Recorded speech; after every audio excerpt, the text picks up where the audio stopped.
மக்களோடு கொண்டாடும் மெஜஸ்டிக் மகாராஜாவின் 90வது தீபாவளி திருவிழா. மெஜஸ்டிக் மகாராஜா தஞ்சாவூர், ராமநாதபுரம், காரைக்குடி மற்றும் திருச்சி.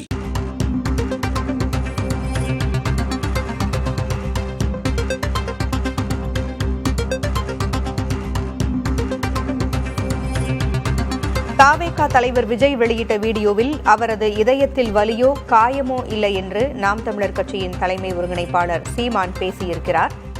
விஜய் பேசியது திரைப்பட வசனம் போல் இருக்கிறது, இந்த அணுகுமுறை சரியல்ல என்றும் சீமான் பேசியிருக்கிறார். சீமான் பேசியவற்றை தற்பொழுது பார்க்கலாம்.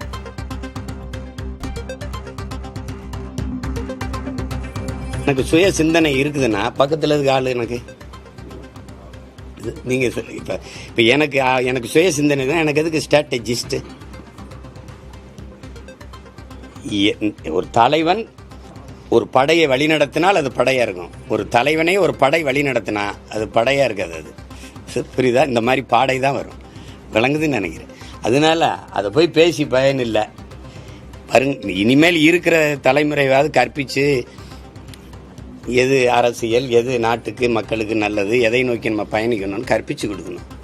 இவ்வளவு பேர் செத்து கிடக்கிறான். மறுபடி குஷி படம் மறு வெளியீடு வந்ததுக்கு போய் திரையரங்க வாசல்ல இளம் பெண்களும் பிள்ளைகளும் போட்டு ஆட்டம் போட்டுக்கிட்டு இருக்கிறத பார்க்கும்போது மனசு இப்படி நிம்மதியாக இருக்குமா? இல்லை உறக்கம்தான் வருமா அவங்களுக்கு? எதை நோக்கிடா நம்ம சமூகம் போயிட்டுருக்கு, நாடு போயிட்டுருக்குன்னு பதட்டம் வராதா? இது இந்த மாதிரி ஒரு கொடும் துயர நிகழ்வு நிகழ்ந்துருச்சு.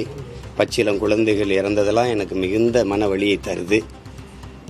அதில் இவ்வளோ பேர் உயிரிழந்திருக்காங்க. அதுக்கு நானும் காரணமாயிட்டேன். இந்த நிகழ்வை பொறுத்த வரைக்கும் தம்பி விஜய் அந்த இடத்துக்கு பரப்புரைக்கு போனதுனால தான் இது நிகழுது.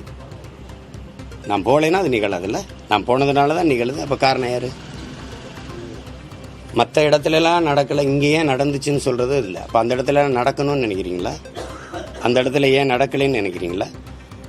இங்கிருந்து பறந்து போகிற அந்த வெளிநாட்டுக்கு போகிற அந்த குஜராத்தில் வந்து பறந்து போகிற விமானம் மட்டும் ஏன் வெடிச்சதுன்னு கேட்பீங்களா?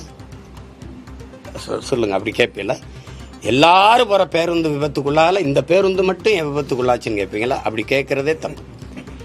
ஆள் புகுந்தாங்க, கத்தியால் குத்துனாங்கன்னா மருத்துவமனையில் போய் பார்த்தேன். ஒருத்தர் கூட கத்தியால் கிருண காயத்தில் வந்து படுத்திருக்கலையே.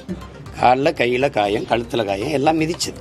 அவங்களே சொல்கிறாங்க, மயங்கிட்டோம், கீழே விழுந்தோன்னா மிதிச்சிட்டாங்க. சில பேர் நாங்கள் போகிறோன்னா இல்லை தலைவர் வந்துடுவார், நில்லுங்கன்னு எங்களை நிறுத்திட்டாங்க. அதில் நெரிசலில் சிக்கிட்டோம், மயக்கம் வந்துடுச்சு. இதான் சொல்கிறாங்க. ஏன்னா காலையிலேருந்து சாப்பிடல, நீர் அருந்தேன். தம்பிக்கிட்டே கேட்குறாரு, தண்ணியை தூக்கி போடுங்க அப்படின்னு. ஒருத்தர் தேவைக்கு போடுறாரு. அப்போ சுற்றி இருக்க எல்லாருக்கும் தாகம் தானே. பேசும்போது அந்த வலியை அவர் கடத்தியிருக்கணும், ரொம்ப உருக்கமாக கடத்தியிருக்கணும். அது செய்யலை.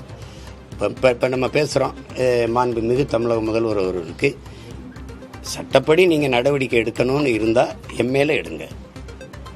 என்னை நம்பி வந்தவர்களை, என் உடன் இருக்கிறவர்களை நீங்கள் கைது செய்ய வேண்டாம், அவர்கள் மேலே நடவடிக்கை எடுக்கலாம். இதுக்கு நான் தான் பொறுப்பு, என் மேலே நடவடிக்கை எடுங்க. இப்படி தான் பேசியிருக்கணும்.